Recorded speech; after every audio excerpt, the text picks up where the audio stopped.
Welcome into an all-new edition of the Belly Up Fantasy Live football show on the Belly Up Sports Network. We are right where we need to be in the NFL season. Fantasy football is rolling along as we enter into week number 9, the final games before the NFL trade deadline. Boy, we are in an interesting spot of the year. I'm Vince Stover, host of the Sports Stove Football Show, and I am joined today by the one and only senior writer at BellyUpSports.com, Kevin Wilson. Hey, Kev, how you doing? I'm doing great, Vince. We had to battle through some pretty strong rain the past couple of days, but we're sunny. It's supposed to be really, really cooling down. So we're looking forward to that. And, of course, I'm here, and I'm always excited when we're talking fantasy football. So I'm doing great. Yeah, for sure. The thoughts are out to those in Jamaica and down in that area right now. Getting absolutely hammered. Category 5, not 1, 2, 3, or 4, 5. Yeah. So yep. Going through it right now. So I'm sure they'll have to catch up on the episode later. That's right. So, keep it on the playlist. Everyone else that's tuning in now, thanks for being here. Usually, Brian Germanaro is with us. He is unable to make it this week, and so he should be back next week. So today it's me and Kevin holding down the fort. Let's get things rolling with our lead block.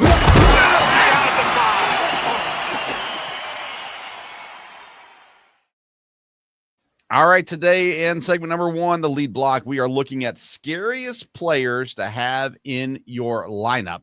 In just a couple of days is Halloween. You got all those scary little kids running around, sugared up, and being a nightmare for their parents. And so we figured let's talk about some scary players to have in your lineup, and whether it be because they're inconsistent or constantly injured or you just don't trust them, whatever it is. Some scary players right now. As we're giving ours, feel free to drop in the comments who you're scared to put in your lineup right now. But Kevin, let's start off with you, a player that you're scared to put in the lineup. Well, I don't think there's a scarier player maybe in all of fantasy football than Geno Smith of the Las Vegas Raiders. The former Seahawks quarterback, and there were a lot of people who thought, what are the Seahawks doing? And they moved on from him. But we're sitting here. He's played 6 games and has 10, count them, 10 interceptions. There's nothing scarier than a quarterback throwing 10 interceptions in a 6-game span. And he was benched in that last game that they played before the bye against Kansas City. And even though he's got Tennessee coming up, or Jacksonville, I'm sorry. Yeah. And they are not that great against quarterbacks. I have no trust whatsoever of putting this guy anywhere near a lineup. And unless you're in a 2-quarterback league, I would argue that there's no chance he should be on a fantasy team, period. But so he's my number one scary. I'm sorry to bring him up, ex-Seahawk and everything else, but it's been a disastrous season for him, no question. Yeah, I mean, now that Tyler Lockett's there in Las Vegas, I'm sure he'll just go off. No, that's not true. I think that's a fair statement. I'm going with running back Rhamondre Stevenson in New England. And Stevenson has somehow earned the trust of the coaching staff because he keeps getting touches. But his point totals in fantasy are really weird. So he has 3 weeks out of the 8 that he has double-digit fantasy points. Week number 2 against Miami, 11 carries, 54 yards, 21 fantasy points, thanks to his receiving that game. Against Buffalo in week 5, he had 2 touchdowns on 7 carries at only 14 yards. He had 14.7 points. And then in week 7 against the Titans, 18 carries, 88 yards, and a touchdown for 16.8 points. But in all the other weeks, week 1, 4.7. Week 3, 4.6. Week 4, 5.1. Week 6, 1.8.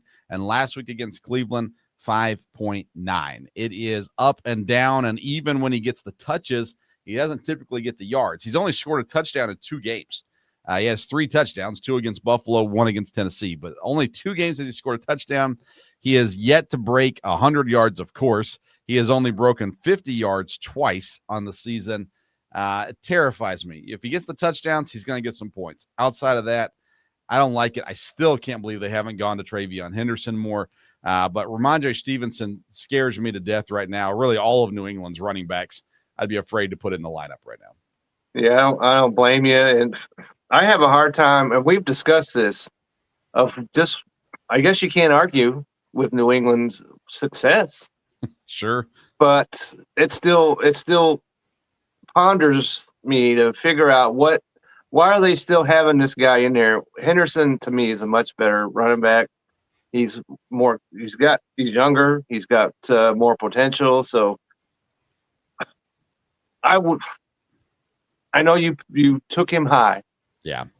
In all your leagues, you talked about it, and it hasn't happened. No. And so I wouldn't want anything to do with either one of them either. Yeah. All right, who else you got? Okay, so this was a scary thing because I picked him. Okay, and I'm talking about Brian Thomas Jr. Yeah. Okay, down in Jacksonville, because he was a first or second round draft pick at the very worst, high second. And we should have known things were going to go south with him right out of the gate because he had one catch in week 1.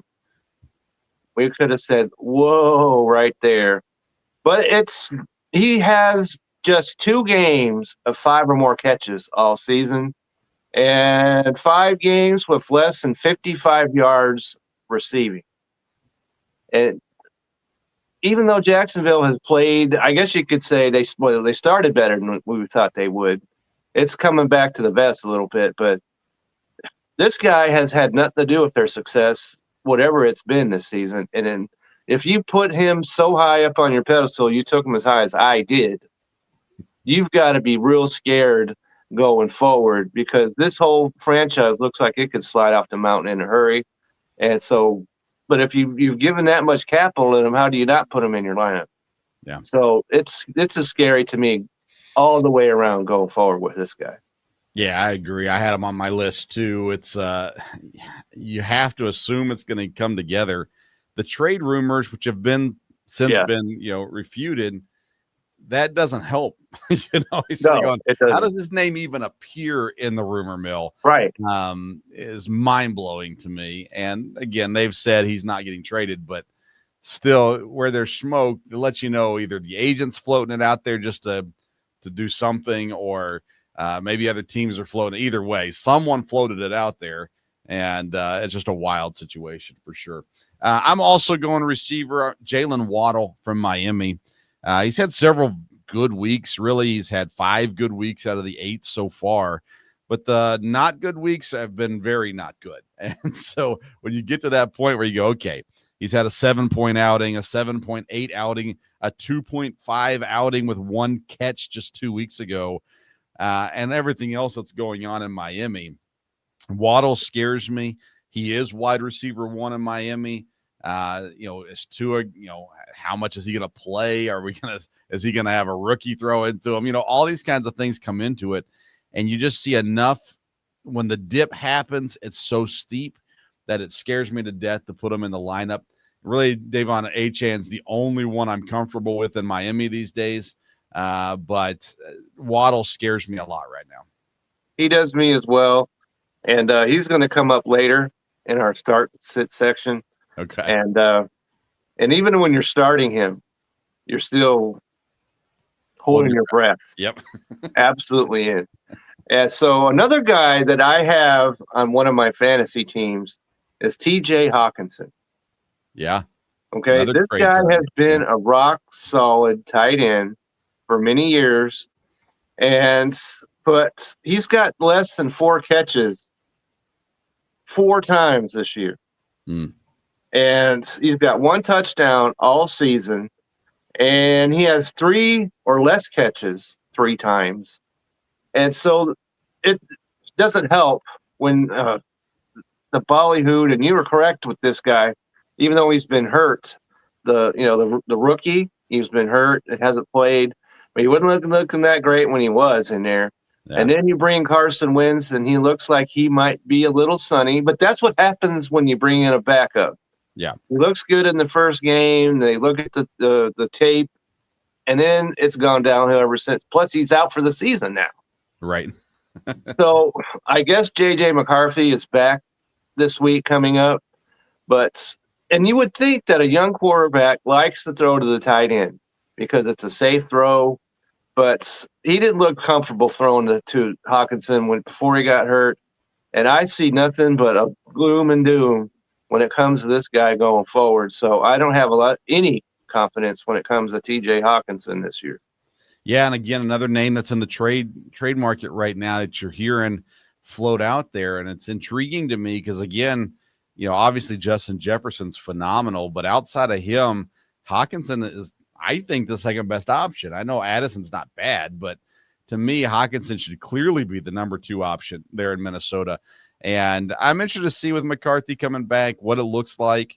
I'd be a little surprised if they trade Hawkinson, but we'll see. I think it's probably more apt that someone is calling Minnesota than Minnesota is calling other people, would be my guess with Hawkinson. But yeah, there's a lot of tight ends that scare me right now. A lot of them.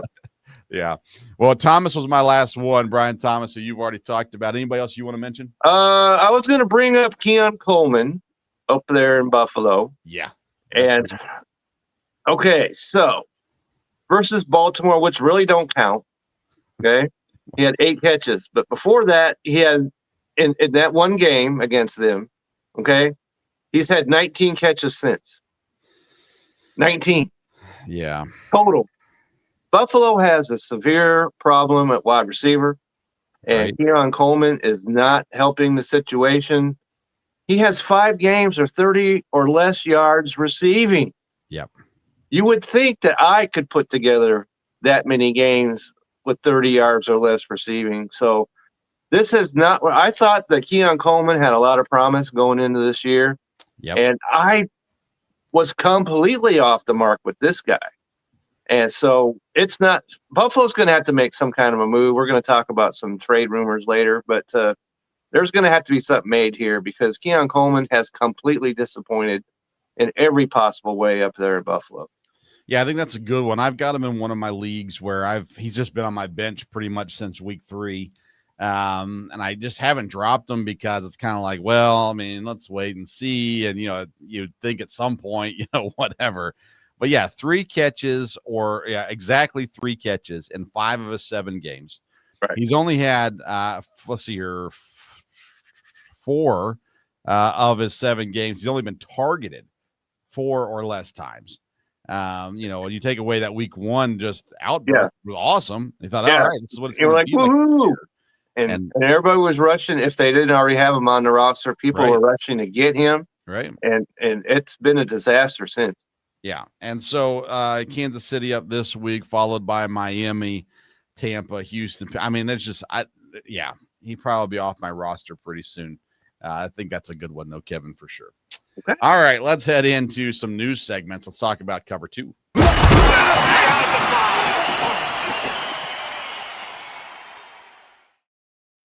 All right, let's talk about some things going on in the NFL, like how about a new starting quarterback in New Orleans? We've talked about it several times. Spencer Rattler, while not the problem in New Orleans, he's also not the solution in New Orleans. They drafted Tyler Shuck in the 2nd round. He's older for a rookie quarterback. Comes out of Louisville, but he spent some time other places as well. Lots of college experience, similar to that of like a Bo Nix, if you're going to compare to current modern day NFL players.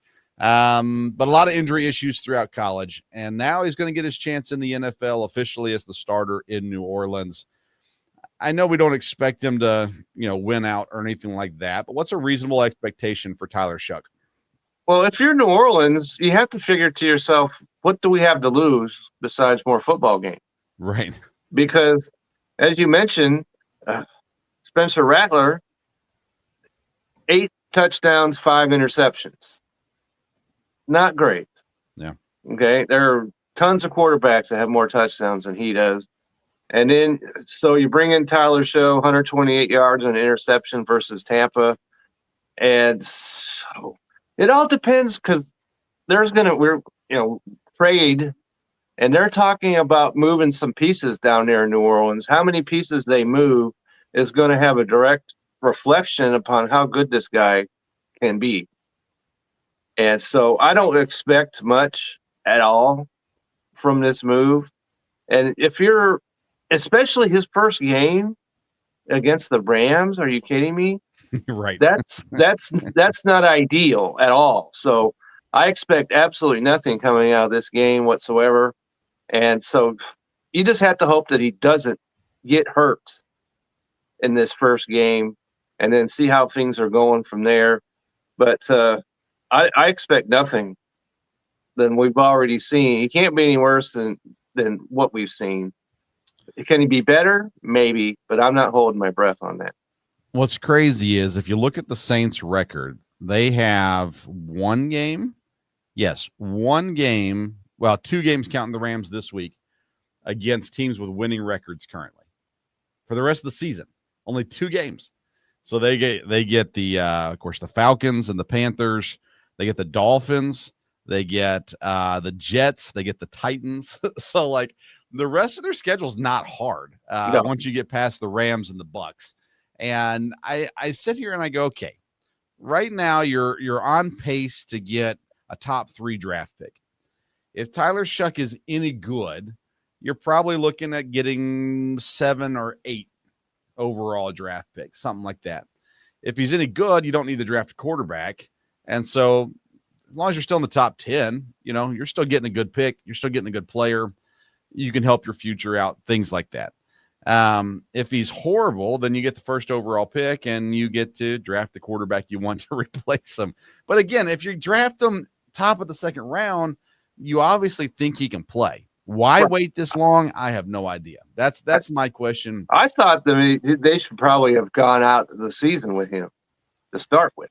Sure. I mean, I don't mind giving him a chance to learn the offense and, give him the best chance to see, because then they weren't playing for the Super Bowl this year anyhow. No. And I think Rattler, by the way, I think he's probably top 6 backup quarterbacks right now in the NFL. Like if you have him on your team as the number 2, you're happy. If you have him on the team as your number 1, that you're going, oh, that's not great. And he's proven enough to prove he can play, and he can fill in as needed, things like that. There's some really good backups out there right now, but nonetheless, but backups for a reason. Right, exactly. So, it's interesting. I was not high on Shuck coming into the draft. I was not high on him after the draft. I'm not a believer, needless to say. But it wasn't a good landing spot for him. I didn't think. And maybe if the veteran didn't retire, after the draft was over with, right? Yeah. If Carr had played the season and Shuck sat there behind him, I think that would have been a situation that would have been beneficial. Yeah, no, I agree. But that's not the way it happened. So, yeah, I think I see him as a long-term backup in the league personally. If he proves me wrong, great for him. I'm not against the guy. No, I don't see it. I don't see him as the potential star there at quarterback. Let's see here. Massive injury. Cam Scatterbo goes down. I haven't talked about it, but anytime you hear the word gruesome, it's not good. Yeah. And I saw the picture of what his foot looked like. Yeah. And nobody wants to see that. Yeah. And it's really unfortunate because he had, I had some questions going into the season about him, but he answered those questions and was looking pretty exciting. Him and Jackson Dart, and if Malik Neighbors had been there, there could be some exciting stuff going on for the Giants. But Dart's the only one standing at this point. Yeah, I think it's sad for Giants fans. They've lost Malik Neighbors, now Cam Scatterbo. Jackson Dart's been playing really good football. The team has been exciting, whether, they're not winning, but they've been exciting. And I think it's best case scenario as far as the Giants go. They're not winning, but so they're going to get a really good draft pick, but there's so much hope for the future right now. It doesn't feel like a lost season. Now Scatterbo goes down. And you start to go, okay, we don't need Dart to have a similar kind of injury, right? And be out till middle of next year, kind of a thing either. But nonetheless, yeah, that's the way it goes in football. Yeah, and Brian, if he had been here, could have given us a little bit more insight because he's a Giants guy. But and I'm not a Giants guy. Have no capacity to be a Giants guy.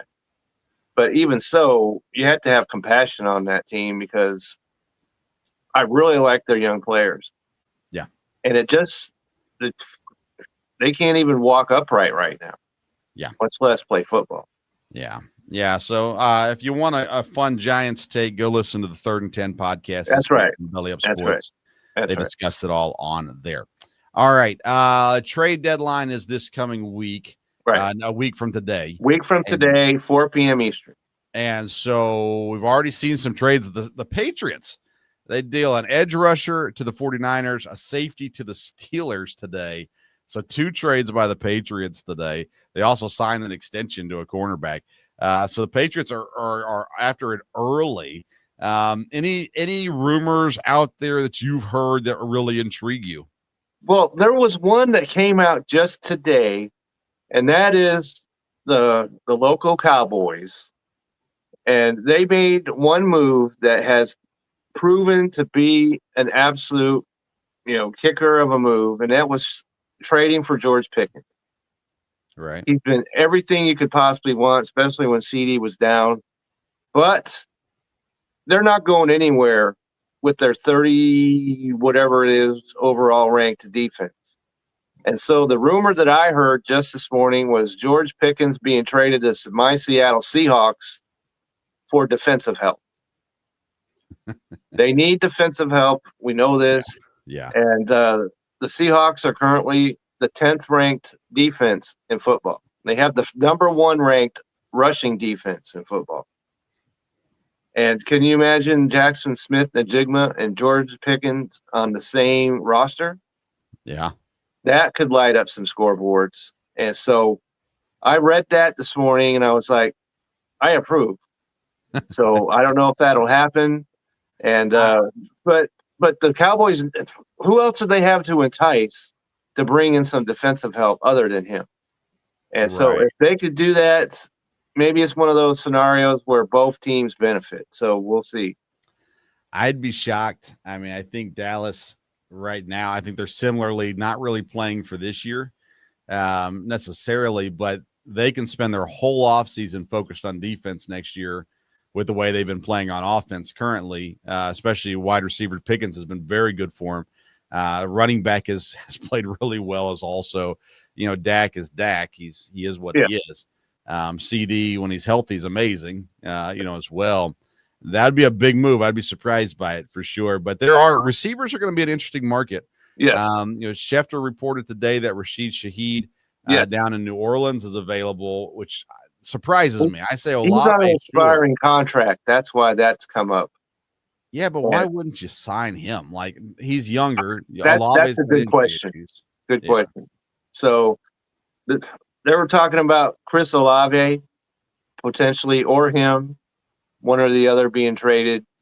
And I don't think that helps their team.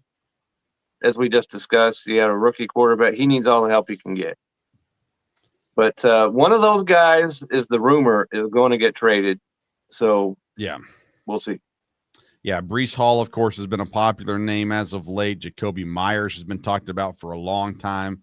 Titans already released Lockett. Calvin Ridley's potentially a trade target for some people also.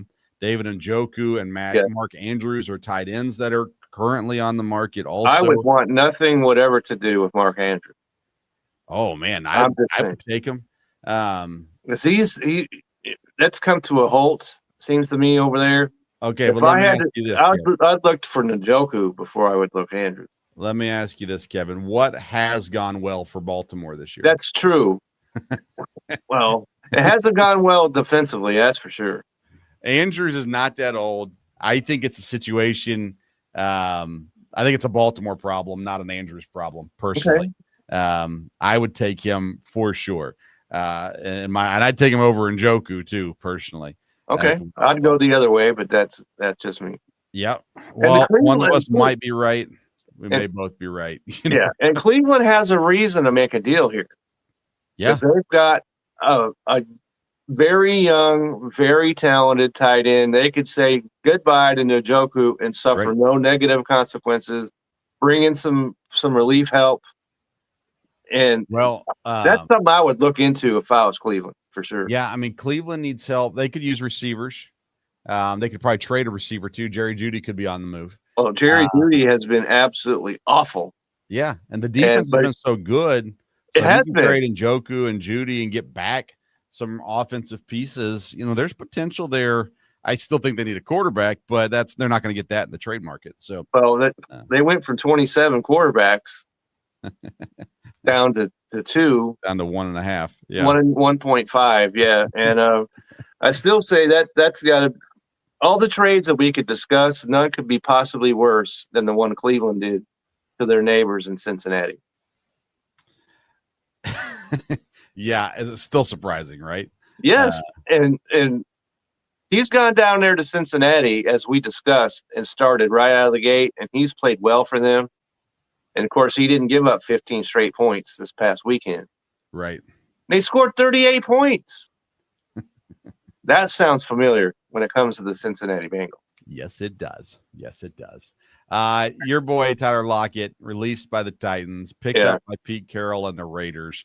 We talked about Lockett briefly last week. You talked about Geno Smith in segment 1. I don't know. I mean, again, you look at places for Lockett to land. This one makes sense for him, right? Well, it makes sense for the team. Now, whether it makes sense for him, I'm not too sure, because this Raiders team, of course, is in the ditch. And you would think that this guy, when he's in this part of his career, would want to go to somewhere where he could potentially, get to the playoffs and see how far the team could go. This is going nowhere as far as in Vegas is concerned. And so, we're talking about rumors. Then what about, do they move Myers? Right. And they wanted him moved before the season even began to begin with. And so maybe they make the move. I wouldn't want to do that and fill him with Lockett. I don't think at his strength. Right. A few years ago, he was every bit the wide receiver that Myers is. Yeah. But he's not that anymore. Yeah. So I don't know how Geno Smith throws, instead of 3 interceptions, he only throws 2 now. I'm not sure how this really helps. Okay. All right. Any other news you want to discuss before? Let's see. Well, we need to bring up your guy, Love outduels Rodgers. Yeah. That was a very entertaining game because it looked like the Steelers. This has happened before where the Steelers look good and then all of a sudden collapse. And so I think this is going to be a foretell of what this is the worst division in football right here. But Love completed 20 straight passes. Yeah. You got to be happy with this guy right now. Yeah. First half was a little spooky. It was a little spooky, no question. For sure. The really weird officiating. They blew it on both sides. They had the false start that they didn't call, and then several possessions later, the offsides on the Packers that they didn't call. And there's some weird things going on out there. But at the end of the day, you get in the second half, Packers, man, Christian Watson back, looked really good. Tucker Kraft looks like a top 2 tight end right now in the league. Defense looked pretty good, And I said this in the social media clip that we sent out. I saw that. Aaron Rodgers is best when he has a chip on his shoulder. And he didn't have a chip on his shoulder this week. And I was surprised by that. I'm blown away that he didn't. Yeah, he decided to play it for retirement. He wanted to make sure he learned from Brett Favre. The Packer fans will always forgive you. You just got to give him some time. And he, I guess, wanted to speed that time up. He talked about wanting to retire a Packer. And if he made him mad, I guess he wouldn't have been able to do that. So I think they would have. But nonetheless, this whole week he was praising the Packers. After the game was done, they said, "Oh, how about the Packer chants?" Man, yeah, Packers fans travel well. Got to give it to them. I'm sitting there going, this is not where you see the best Aaron Rodgers. It's nice that he's not grumpy and bitter at the world, but at the same time, you go, for a competitor standpoint, You want him with a chip on his shoulder. He didn't come in with it. He didn't play horrible, but he is what he is at this point. He's old, and he still has the mind for it, but he maybe just doesn't have the physical talent for it anymore. No, and he's a guy that's he's not getting outside the pocket very well at this point. So they got to make sure they keep him upright. They've got no running attack whatsoever. And another rookie that you got to be looking at going, hey, why are we not giving him more chances? With the way that it's going with the current guys in there. Right, because you got a guy named Joe or Mel or whoever ahead of him, and it's not happening. So give him the chance. And Kenneth Gainwell and Jalen Warren are ahead of him. Yeah, okay. Right. But those guys could be Joe or Mel. Sure. Because it's not happening. So no offense to all you Joes and Mels. No. I'm just, just some whomever, right? They're signing their name to the paychecks and cashing them, and that's all that's happening right there. Yeah. And so not sure what we got on the Steelers. But anyway, so I just wanted to praise some love. And I never knew until this past Sunday that there was such a thing as National Tight End Day. Oh, yeah. And so this past Sunday. You mentioned him, Kraft. Just what a fabulous game. And he's had a great season. So, and I have him on my fantasy team. So yay me. And so it was a very, because I'm not a Steelers guy and cannot be one, except for when Russell Wilson was on there. But he's gone now. So I was not, disappointed to see the Steelers go down this past week. So. Me neither, Kevin. Me neither. All right, let's head into our read option.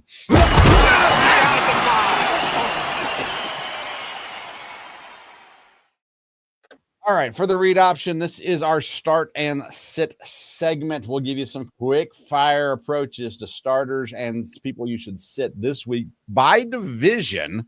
And so let's start in the NFC East, and Kevin is going to give us our starts and sits in the NFC East. Okay, so we just talked about how Scatterbo is down now for the season. So there are a lot of guys that Tyrone Tracy is a guy that I've trusted in the past, and I will do that again this week.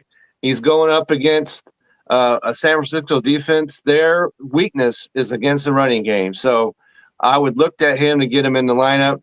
I would start Zach Ertz, Washington, tight end, caught 4 or 6 passes in his last game. The Seahawks have a tough defense, but they're only 26 against tight ends. So I would look at to get him into the game. Another tight end is Jake Ferguson of the Cowboys, who 7 of 7 in his past game. Arizona is number 27. Yep, I got that right. 27 against tight ends. So you want to get him into the game. Sits Theo Johnson of the New York Giants, tight end, going up against that San Francisco defense. That is a strong defense against tight ends. I don't want anything to do with that. Luke McCaffrey of the Washington, wide receiver, caught just 3 passes this last week. Seattle is number 9 against wide receivers. You want nothing to do with him. And then last is Cavante Turbin, of Dallas, caught just 1 pass for -2 yards. I don't know how you pull that one off, but he did it. And Arizona is their strength of their defense, as such as it is against wide receivers. So I want nothing to do with this whatsoever. For sure. All right. Let's go to the NFC North next. And the NFC North, I'm starting this week, Caleb Williams, quarterback for Chicago, playing against Cincinnati. And we just saw Cincinnati give up a whole bunch of offense. And we expect it against Chicago to be the same way. While the offense for Cincinnati looks fine, the defense does not. So Caleb Williams start this week. Josh Jacobs, running back of Green Bay against Carolina. He has a touchdown machine. He has 2 TDs in 3 games, 1 TD in 3 games, and scored 0 touchdowns only once this season. So he's scoring touchdowns at an amazing rate right now. Carolina, not horrible, but Jacobs is a great start this week. I'm also starting Sam Laporta, which is not an every week start these days, but tight end from Detroit playing against Minnesota. Minnesota gives up a lot to tight ends, and Laporta is due needless to say. I'm sitting this week DJ Moore from Chicago, while Cincinnati is not good defensively. DJ Moore's targets, he's been targeted 5 plus times in pretty much every game, but his fantasy points are averaging about 8 points a game. That's not cutting it for me. I'm sitting DJ Moore this week. I'm also sitting JJ McCarthy back from injury against Detroit. Detroit's pass defense hasn't been great, but JJ McCarthy off the injury, hasn't played in a long time, wasn't great when he did play. I'm not playing him against Detroit this week. All right, let's go out west, Kevin, to the NFC West. Who do you got? Okay, so last week I mentioned Mr. George Kittle. I needed to see something out of him. Well, we saw it. 4 catches against Houston. They've got a tough defense over there, but he still caught 4 balls. Well, guess what? Number 20 is the next ranked opponent, so get him going. A.J. Barner, my Seahawk tight end, and Washington is number 25 against tight ends, so that's a start for me. Sam Darnold, his quarterback, of course, has done everything this year you could possibly ask for. Washington is number 27 against quarterback, so get those 2 guys into your lineup. Sits, I'm going to sit Kendrick Bourne of the San Francisco 49ers. It's been awful for him.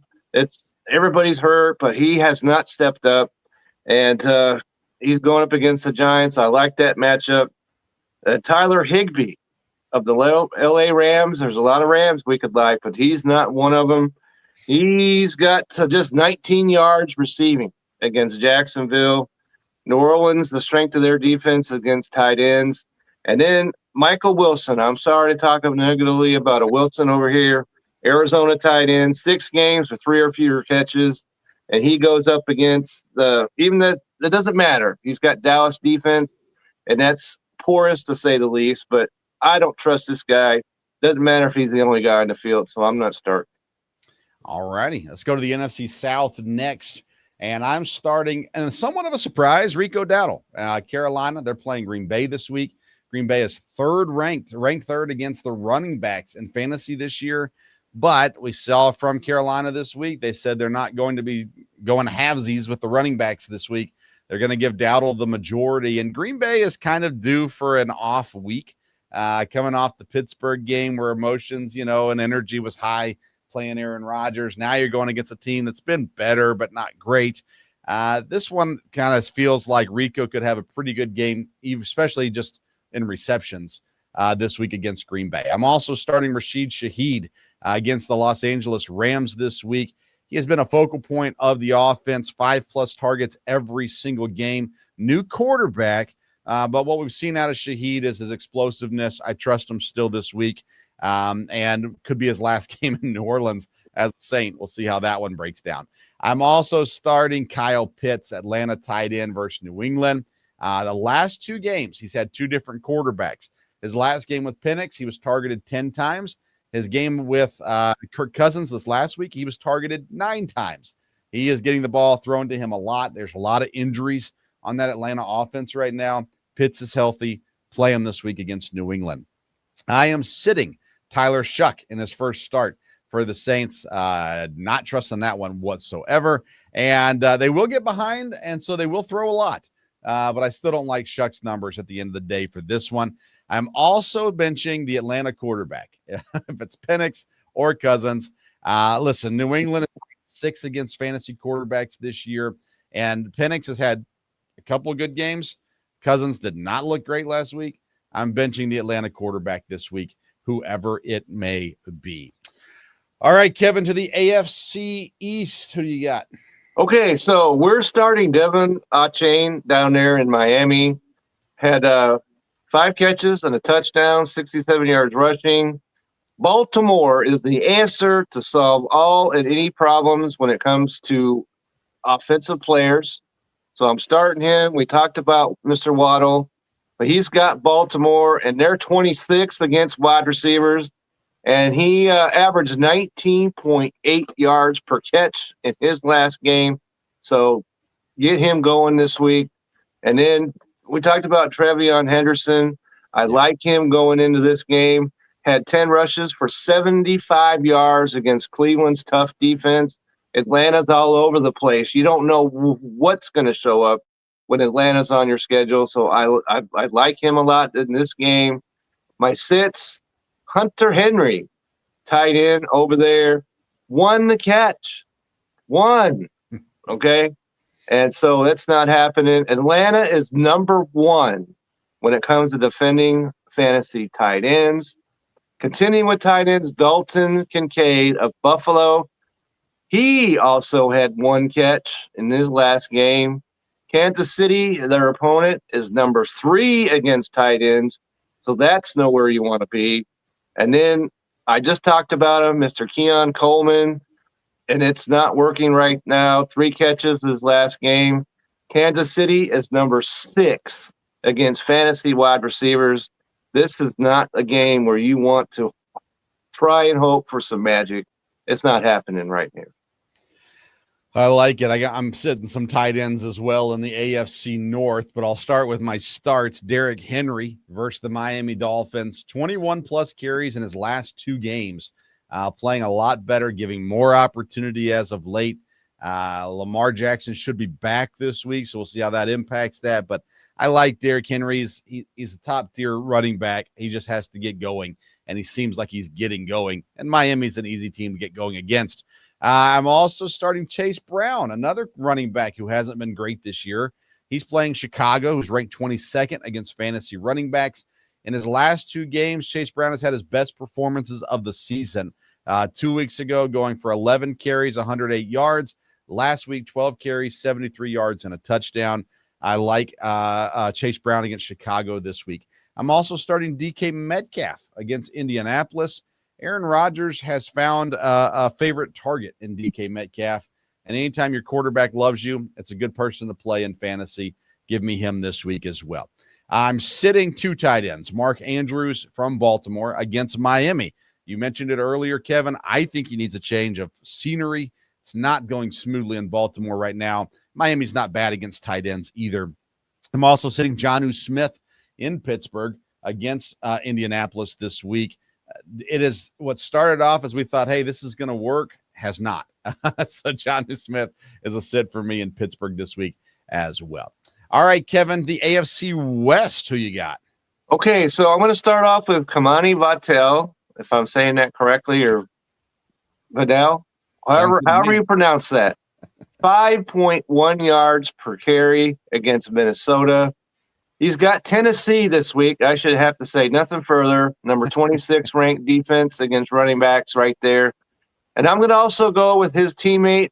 We're down on tight ends, but not Mr. Rhamondre Stevenson. He's really exploded on the scene. Yeah. Well, also going up against Tennessee. Like that matchup a lot. And then I got Trey Tucker of the beleaguered Las Vegas Raiders. Okay. Jacksonville was number 23 against wide receivers. I think that Tyler is not going to go in there and start catching balls all over the place. So this is a game you want to get him going. And then my sits, another tight end, Evan Ingram, and he caught 4 balls against Dallas. If all you catch is 4 passes against that sorry defense, then you're going up against Houston. Houston has the number 5 defense against tight ends in the NFL in fantasy. That's going nowhere whatsoever. Then I got R.J. Harvey. We were looking for some out of him. He scored 2 touchdowns. But other than that, he had 46 yards rushing. That's all. And he went up against Dallas defense. That does not count. Okay? And unless you had him in your lineup, but against Dallas does not count. Houston is number 9 against running backs. That's going nowhere. And Xavier Worthy, the Kansas City wide receiver, and he caught 5 balls. It looked okay for him. And Buffalo is absolutely god-awful when it comes to defending against the run, but they're number 7 against wide receivers. And in Kansas City should be running the ball all over the place on them. And so I don't like this start whatsoever. So Worthy is a sit for me this week. Okay, let's close it out with the AFC South this week. Depending on your bye weeks and things like that, I've got Trevor Lawrence as a start against Las Vegas this week. Lawrence has been consistent, not great fantasy-wise, but consistent at the same time. So if you just need some points, someone to fill the gap there, I like Trevor Lawrence this week against that matchup with Las Vegas. I'm also starting Michael Pittman. He's been phenomenal. He's playing Pittsburgh this week. He has touchdowns in 6 of 8 games. He also has 6+ targets in 4 of 8 games. And so I really like Michael Pittman this week against Pittsburgh. I also like the Indianapolis defense as a start this week against Pittsburgh. 6 interceptions in the last 4 games for Indianapolis defense. They're coming on strong right now, so I'm starting them also. I'm sitting 2 Houston Texans. C.J. Stroud this week against Denver. Denver's the 3rd-ranked team against fantasy quarterbacks, and Stroud has had some good moments as of late. I just don't like this matchup for him. And then Woody Marks, he was a waiver wire darling just a few weeks ago. He still only scored the 1 touchdown all season. Not much going on for him or Chubb for that matter, but I'm benching Woody Marks this week unless I absolutely have to play him in the AFC South for this week. All right, there's your starts and sits for this week. And make sure you get into your lineups. Make sure you, let us know what you think about these as well. If you've got an important start or an important sit this week, feel free to drop that in the comments as well. All right, let's head into the red zone.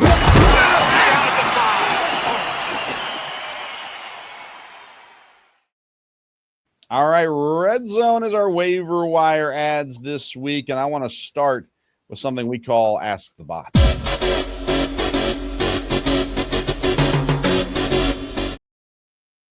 All right, Ask the Bot is presented by RotoBot AI. RotoBot AI is a fantasy football platform that equips users to make decisions faster and smarter. RotoBot AI is able to recognize each user's unique scenario and tailor roster advice based on that. Start sets, trades, waiver wires, all kinds of things for you, and all the AI element on top of that as well.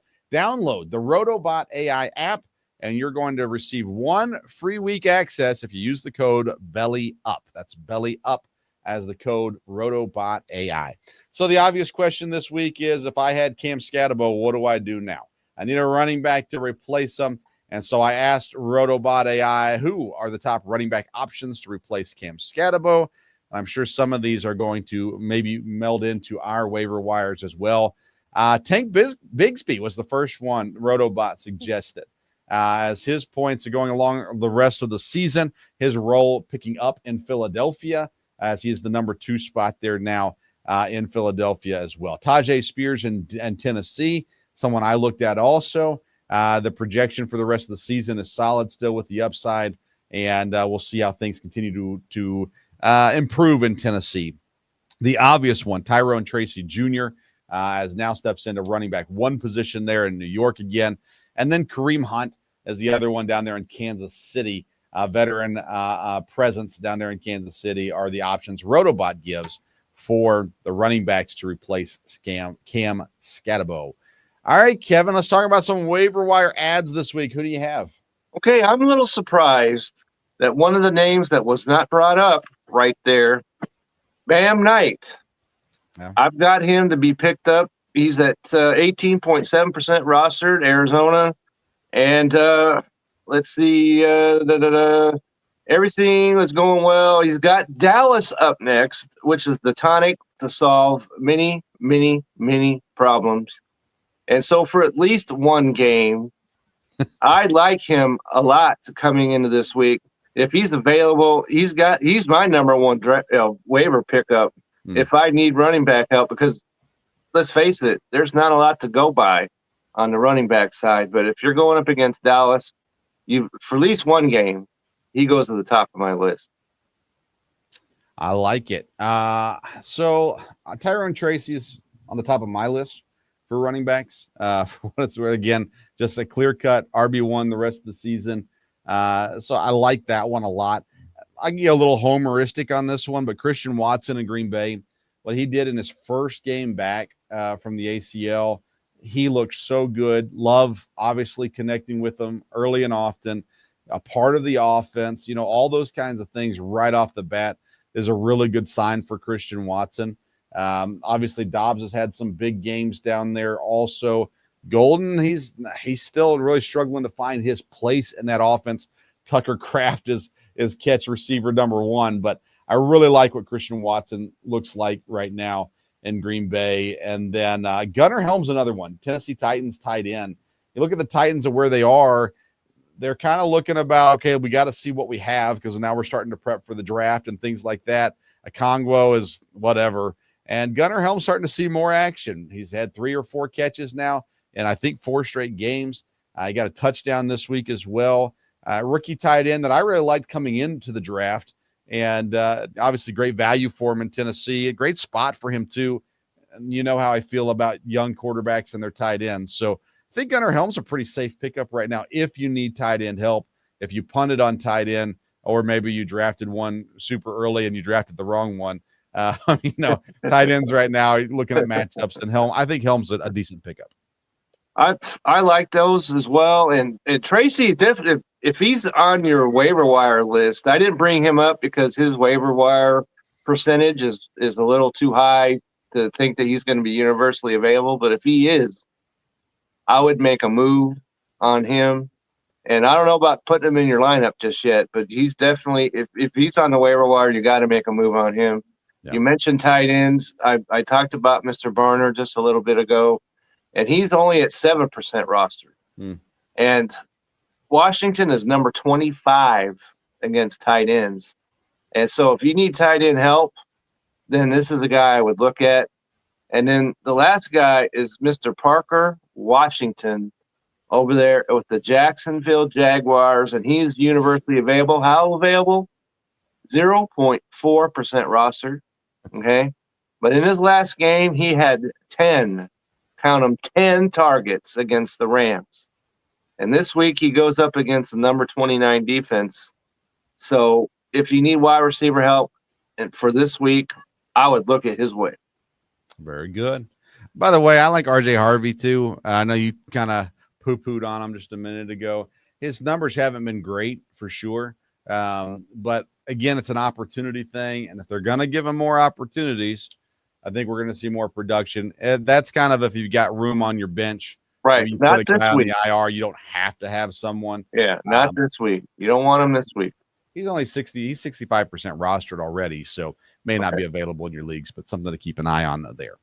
All right, we asked the bot in this segment. Now let's close it out with a segment that we call Beat the Bot, presented by RotoBot AI.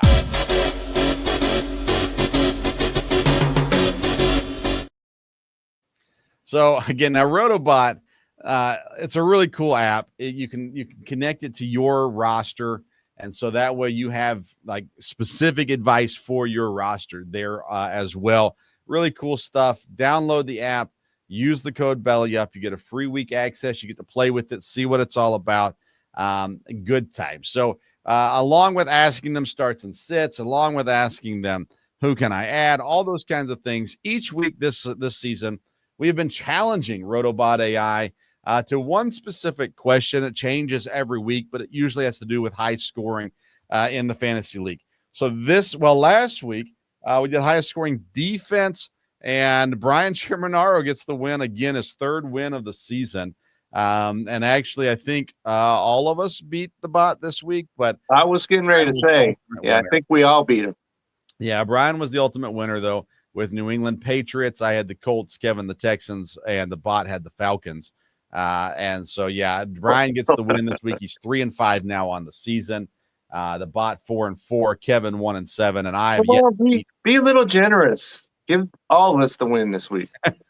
We did beat the bot. I guess that's we did. Game, right? That's the then whole. I have to go back and figure out the rest of the. Anyways, all right. You're asking me to do extra work, Kevin. I don't like. Okay, all right. This week we're doing the highest scoring sophomore quarterback. So we're looking at Drake May, Bo Nix, Jaden Daniels, Caleb Williams, Michael Penix if he plays. The bot is going with Jaden Daniels this week. He is scheduled to be back this week. We'll see how that one shakes out. I talked about it was a start for me as Caleb Williams this week. I love the matchup for him and his offense this week. So I'm going with Caleb Williams. Brian did not send in a selection this week, so he's automatically getting an L.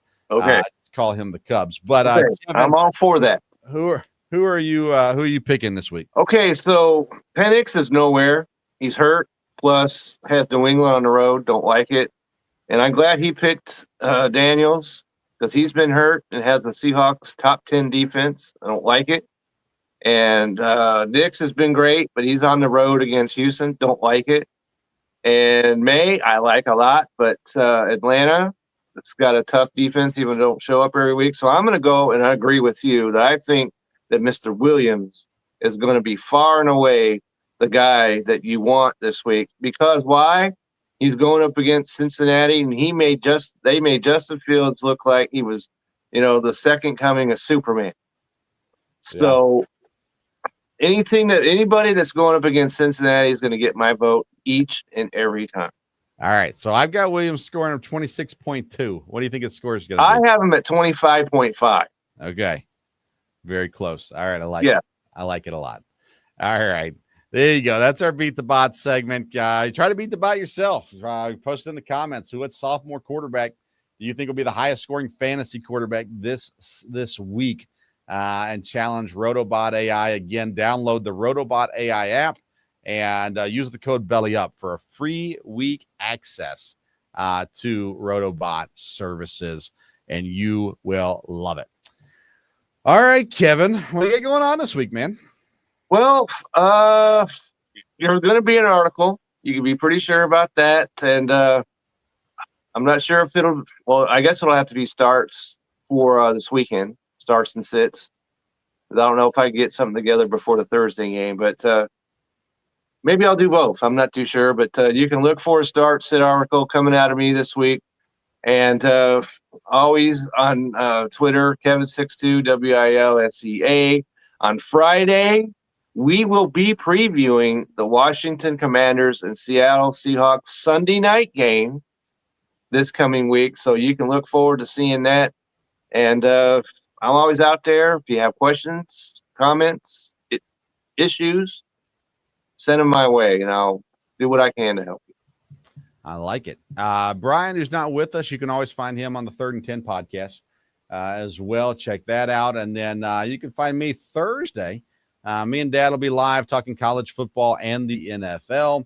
And that's on the Sports Stove Football Show. Airs live on the Belly Up Facebook page. Then can be found on the Belly Up YouTube channel and on the Sports Stove Football Show podcast. Then I am doing all kinds of draft stuff right now. It's dropping on the Sports Stove YouTube channel, exclusively on the Sports Stove YouTube channel and the Sports Stove Football Show podcast. And so check that out too. We're doing position stuff right now, kind of revealing my board by position, and then eventually we'll come out with the top 100. We did a preseason top 100, but we'll have an updated top 100 board and a mock draft coming up. That'll all be on the Sports Stove YouTube channel and the Belly Up, not the Belly Up, but the Sports Stove Football Show podcast as well. You can follow me on socials at Sports Stove. That's Twitter and Instagram. You can find us there. Follow us on Belly Up Fantasy on Twitter at Belly Up Fantasy. You can always follow at Belly Up Sports. Also, tons of great content right now flowing on the Belly Up socials every single week. We're talking through every single day right now, whether it's NBA, NHL, soccer, real football, college football, NFL.